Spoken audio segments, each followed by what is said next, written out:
ஏர் ஃப்ரையில் chicken tandoori எப்படி பண்ணுறதுன்னு பார்க்கலாம். வாஷ் பண்ணி வச்ச லெக் பீஸில் தேவையான அளவுக்கு உப்பு சேர்த்துக்கலாம். 1 டேபிள் ஸ்பூன் அளவுக்கு பெப்பர் சேர்த்துக்கலாம். 1 டீஸ்பூன் அளவுக்கு கரம் மசாலா தூள் சேர்த்துக்கலாம். 2 டேபிள் ஸ்பூன் அளவுக்கு மிளகாய் தூள் சேர்த்துக்கலாம்.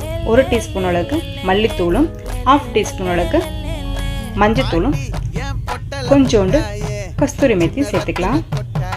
ஒரு 1/2 லெமன் வந்து நல்லா ஸ்க்யூஸ் பண்ணி எடுத்துக்கலாம்.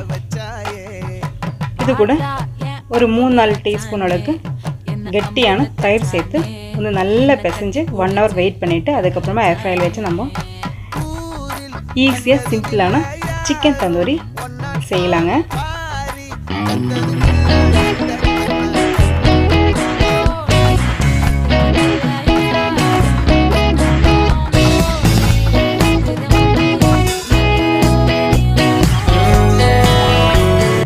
ஒன் ஹவர் ஆகிடுச்சு.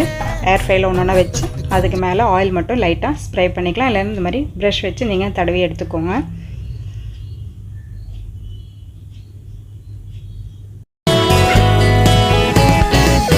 இப்போ ஏர் ஃப்ரையில் வந்து 180 டிகிரியில் 21 மினிட்ஸ் வச்சாலே போதும், சிக்கன் குக் ஆகிடும். அதில் இடையில நீங்கள் ஓப்பன் பண்ணிவிட்டு ஒரு வாட்டி ஓடி திருப்பி மறுபடியும் ஆயில் ப்ரஷ் பண்ணிவிட்டு மறுபடியும் வேக வச்சு எடுத்துக்கோங்க. சூப்பர் டேஸ்டியான சிக்கன் தந்தூரி வீட்டிலே ரெடி பண்ணிக்கலாங்க. ஆயில் ரொம்ப கம்மியாக யூஸ் பண்ணிவிட்டு நம்ம சிக்கன் தந்தூரி பண்ணியிருக்கோம். கண்டிப்பாக வீட்டிலே ட்ரை பண்ணி பாருங்கள், என்ஜாய் பண்ணி சாப்பிடுங்க. தேங்க்ஸ் ஃபார் வாட்சிங்.